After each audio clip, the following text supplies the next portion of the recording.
አምላኬ ናና ሁሉንም ጠግነኝ ወደ አንተ አስጠጋኝ ብላለች። እንግዲህ ሩትዬ አሁን ካለሁበት ነገር ጌታ ሆይ ታስፈልገኛለህ፣ ልጄን ወደ እኔ መልስልኝ፣ ልጄ በጣም ናፍቆኛል፣ አምላኬ ሆይ ወደ አንተ አስጠጋኝ፣ ቁስሌን ጠግንልኝ ብላለች። እንግዲህ የኔ እናት በጣም ነው የተከፋችው፣ በጣም ነው ያዘነችው።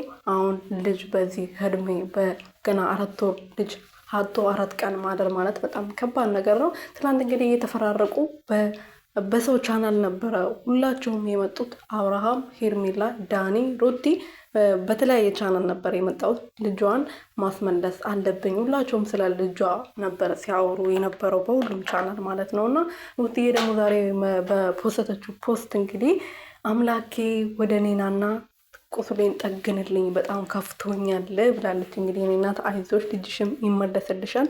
ሰላም ሰላም ቤተሰቦቼ እንዴት ናችሁልኝ? እኔ ያለው ፈጣሪ የተመሰገነ በያላችሁበት ሰላማችሁ በዘት ትርፍርፍ ይበልልኝ። እኔ ውድና ወርቅ የሆናችሁ ቤተሰቦቼ ሩትዬ እንግዲህ በአዲስ ነገር መታለች ማለት ነው። ከባድ ነገር ውስጥ ነኝ።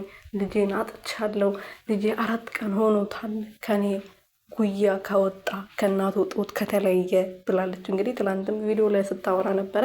ዛሬም በድጋሚ እንግዲህ በፖስት ቲክቶኳ ላይ ስትናገር ነበርና የኔ እናት አይዞሽ በርቺ፣ ዛሬ ልጅሽ ይመለስልሻል ብዬ ተስፋ አደርጋለሁ በሙሉ እምነት ማለት ነው። ምክንያቱም ከባድ ነገር ነው። እሱም በጣም ናፍቀሸዋል ይሄኔ ማለት ነው። አብርሃምን እያስቸገረው ነው።